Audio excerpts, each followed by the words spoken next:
what is convective fire behavior, and do explain that picture out the window of the plane. Did you take that, or what are we looking at? I know there's 3 different kinds, I guess. So we'll want to learn about those, and then just what's the importance of Technosylva about these, because I think this is kind of the real heart of what y'all are doing on the weather side, trying to understand this stuff and advance the ability to both deal with it and predict it. Yeah, so before I talk about convective fire behavior, definitely need some comments on this photo. This photo was taken by me, so it's a little more near and dear to myself. I actually spent just over 2 weeks at the incident command post with Cal Fire on the Dixie fire, and finally after that, I had a couple days of leave to refresh, and I got on a plane and flew to Colorado. And while doing that, we flew past the Caldor fire, and this is the Pyro-Cumulus that was developed, actively developing while flying over from the Caldor fire.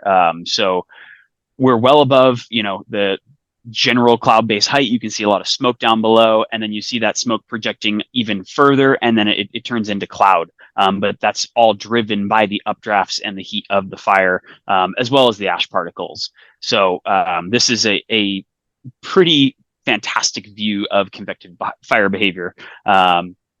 Taking a step back to convective fire behavior, what is it? There's the best analogy I like to use is for folks who have sat by a large campfire or seen Burning Man or anything of that sort. You'll tend to see that the fire pulls in on itself. So if you have a large fire, you have some embers out towards the side, that smoke's not going to come towards you or just sprawl out. It actually gets kind of sucked in towards the center and goes up through like almost a chimney, even without a chimney being there. So that's kind of the interactions that we have in the 3rd dimension. And that's typically, those updrafts or plume development is what we consider convective fire behavior. When we talk about it in the wildland sense, we're looking for deep vertical plume development.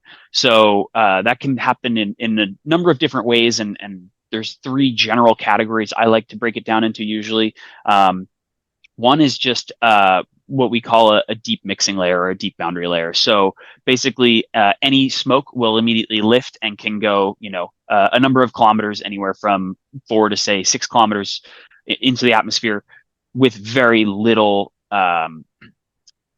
inhibition. That's a bad word, but it doesn't take a lot to actually lift that plume. However, you're not going to see condensation in clouds with that. The plume is going to loft to that and then usually just stable out. When we start to add moisture into the mix and we can actually get convection, what we like to think of in more of the classic meteorology way, we have condensation that can develop Pyro-Cumulus. So basically a cumulus cloud is, white puffy clouds similar to what you see in this photo. But when it's derived from a fire plume, we call it a Pyro-Cumulus. And if it builds even deeper and it becomes a very deep plume, we can call it Pyro-Cumulonimbus. The real distinguishing factor for Pyro-Cumulonimbus is if we can guarantee that there's ice particles. So if you want to get technical, we talk about negative 20 degrees Celsius or negative 40 degrees Celsius of the cloud top temperature being what needs to be reached to actually obtain those ice particles. It sounds a little counterintuitive. We'll try to stay away from that because freezing doesn't always happen at 0 degrees Celsius. It can actually happen quite colder, and you can continue to have liquid as cold as negative 39 degrees Celsius. The key with ice is once you have those ice particles, you can actually start to generate lightning.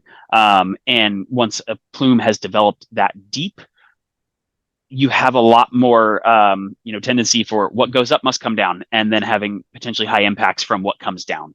So gusty outflow boundaries is what we call them, and those can lead to erratic winds, 180-degree wind reversals, strong wind gusts out of nowhere. Especially those of you in Colorado or anywhere in the mountains have seen this all the time in the summertime, even when fires are not there. So those conditions are not unique to fire, but if they are fire spawned, we then call them Pyro-Cumulus and Pyro-Cumulonimbus. The way that we really care about them for Technosylva is exactly that 3rd dimension. So when it comes to our fire behavior modeling, we're talking about surface fire spread, so 2-dimensional fire spread. We're not actually accounting for that updraft or any of that interaction with 3rd dimension. It turns out that ignoring that can work well, and that assumption proves right 95 to maybe even 99% of the time. However, there are situations when that third dimension becomes critically important and we can no longer um, accurately predict the fire spread without considering that third dimension. It is so challenging to do that we don't actually try to do that in real time. At a minimum right now, some of the work that I've focused on is just being able to flag those situations. So let the user know today is that type of day, utilize those outputs with a grain of salt, and potentially increase what that fire spread or risk would do given the impacts that the convective fire behavior would add to what we're seeing on the ground. Yeah, and that I guess collapse of a cloud like that coming back down, and that reversal of then the winds, but it's this sudden collapse and then reversal of the direction of the fire and everything else that'll catch people off, and obviously for fire agencies and utilities as well, that becomes really important stuff to have to consider. I think the next slide we'll get into that a bit, but is there anything else on that collapse that you want to talk about of, when you get this system, then it comes back down, that affects how Technosylva models are looking at stuff before we start talking about reanalysis? I think that covers it. But you hit the nail on the head. That's exactly what drove the Yarnell Hill fire. But it wasn't fire generated. It was just thunderstorms that were quite a long ways off. So I'll note that those outflow boundaries can actually travel, upwards of hundreds of miles. So they're extremely dangerous to personnel on the ground because of the fast changing conditions. And the tragedy of Yarnell actually spawned some of the work that we're doing with the Forest Service. So another shameless plug for the fire weather alert system that we've developed, which came from that idea of, can we monitor weather stations and the forecast to basically warn any folks out on the fire line of those types of changing conditions?